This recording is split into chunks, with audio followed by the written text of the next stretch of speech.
Retrouvez ce journal et d'autres informations sur lachapelle-tv.fr.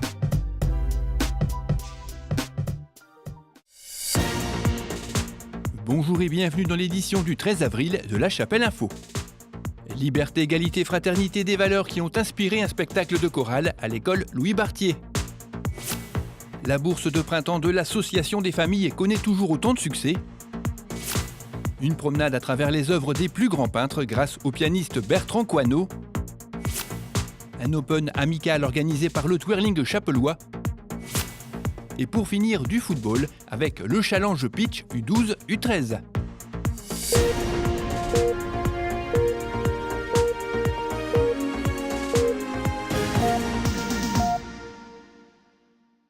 Les enfants de l'école Louis Bartier ont présenté un spectacle de chorale dans la salle polyvalente de la Choc vendredi dernier.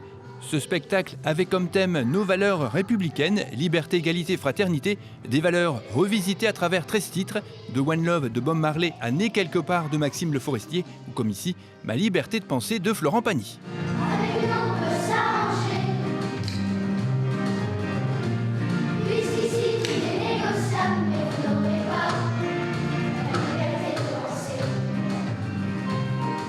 Les enfants étaient dirigés par Hélène Couliou et accompagnés par les musiciens du groupe vocal de Nieppe, Mélie Mélodie. L'Association des familles a tenu sa bourse de printemps samedi dernier au complexe sportif. Une bourse qui concernait les jouets, articles de puériculture et vêtements d'été, le tout proposé par 25 vendeurs, tous adhérents à l'association, une condition obligatoire pour vendre. La prochaine bourse, qui concernera, elle, les vêtements d'hiver, aura lieu le samedi 13 octobre prochain, au même endroit.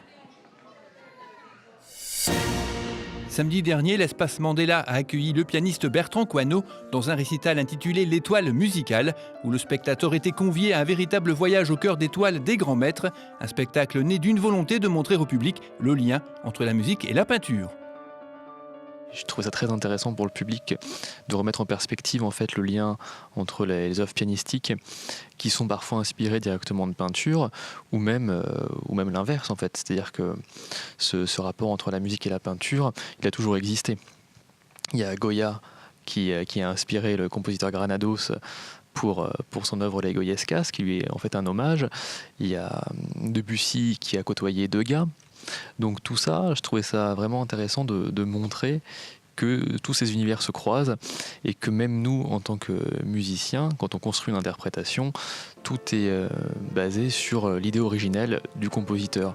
Donc comment on retrouve cette authenticité? C'est en se plongeant dans l'univers et l'époque de la vision de l'auteur en fait. Donc le spectacle commence par des toiles de Vernet. Et là, le lien était simple, c'était la thématique entre la tempête et le naufrage en mer de Vernet en fait. Donc la tempête de Beethoven qui fait écho à ce naufrage magnifié par Vernet. Alors c'est un travail très très long en fait d'association. Des fois on a des idées qui viennent puis on se rend compte que l'association ne fonctionne pas vraiment. C'est pas juste le tableau figé, c'est vraiment un cheminement, une narration du tableau qui suit le morceau que j'exécute en fait.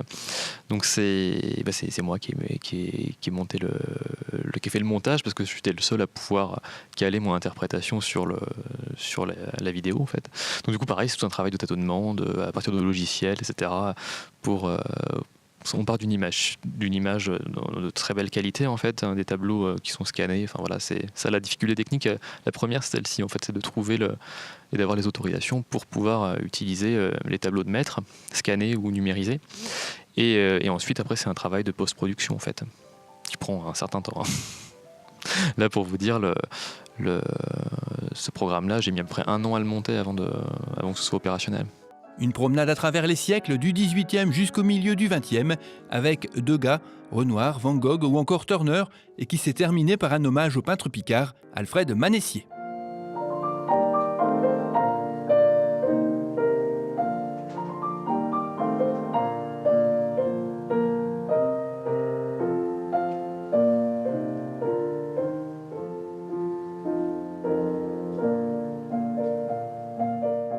Dans la région, enfin en tout cas le plus proche, vous pourrez me retrouver le 2 mai à l'abbaye de Saint-Riquier, l'abbaye royale de Saint-Riquier, où je jouerai un programme thématique autour de l'exposition des 1001 nuits, qui est en fait une exposition de l'Institut du monde arabe qui s'arrête à l'abbaye de Saint-Riquier.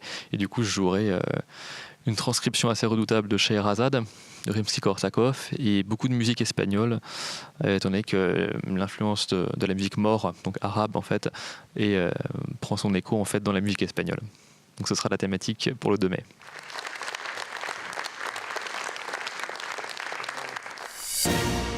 Le twirling chapellois a organisé un Open amical au complexe sportif dimanche dernier, une compétition qui a rassemblé 120 participants parmi 8 équipes originaires du Nord-Pas-de-Calais, des clubs évoluant en FFTB, UFOLEP et NBTA. Au programme pour les participants, 108 solos et 16 duos, avec comme simple but de passer un bon moment ensemble et de voir évoluer d'autres compétiteurs, tout en profitant d'un entraînement supplémentaire, la plupart des clubs étant actuellement en période de compétition. Le FCCA a accueilli dimanche dernier les phases départementales du challenge Pitch U12-U13, un challenge organisé par le district des Flandres et qui a rassemblé 24 équipes, 16 chez les garçons et 8 chez les filles. Le matin était dédié aux ateliers techniques, adresse et maîtrise du ballon, et l'après-midi c'était au tour des matchs. Les 3 meilleurs iront à la finale des Hauts-de-France qui se disputera les 4 et 5 mai prochains à Saint-Omer. La finale nationale se déroulera elle un peu plus tard à Cap-Breton.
Cette édition est terminée, merci de l'avoir suivi. Rendez-vous le vendredi 20 avril.